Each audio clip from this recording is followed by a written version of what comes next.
Direction Port-Fréjus maintenant pour un salon sur l'habitat qui se tient jusqu'à demain soir pour tout savoir sur les économies d'énergie dans les maisons et les appartements. Reportage de Francis Maloyus avec Alexandre Dequitte. Une maison économe, des factures de chauffage allégées.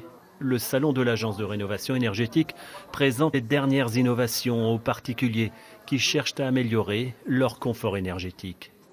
Ils vont trouver des professionnels qui vont les conseiller sur à la fois l'isolation, à la fois sur tout le volet administratif et fiscal qu'il peut y avoir au travers de la rénovation énergétique, c'est pas neutre, et essayer de faire passer ces personnes de l'idée au projet et à la réalisation.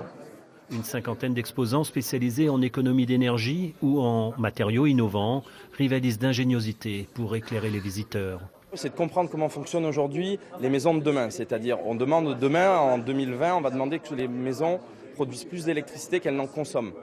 Donc on va arriver, en fait, ici avec les clients, dès le départ, à cerner les problèmes bioclimatiques qui peuvent arriver, c'est-à-dire la mauvaise situation d'un terrain, le peu d'apport en soleil. Donc on va essayer de trouver des solutions justement pour y pallier, pour que cette maison devienne passive.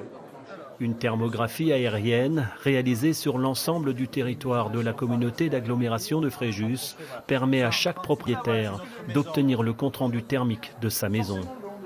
Ce qu'on voit, c'est que la toiture elle est relativement homogène en matière verte. Et ça, la matière verte, c'est vraiment une isolation moyenne. C'est-à-dire que quand l'isolation est relativement correcte, on a des zones bleues, bleu clair, à bleu foncé.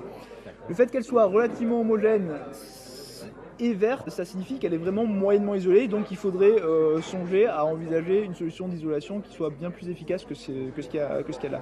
Ah, mais c'est un très bon outil, surtout très pédagogique, alors qui ne concerne que les déperditions de chaleur en toiture, donc c'est presque sa seule limite, donc ça veut dire grosso modo sur une maison pas isolée 30% des déperditions de chaleur. Pour tout savoir sur l'isolation, le financement, les économies d'énergie et les nouveaux matériaux à utiliser pour rénover sa maison sans se tromper, le salon est ouvert à tous jusqu'à samedi soir à Port-Fréjus. Derniers entraînements sérieux ce matin.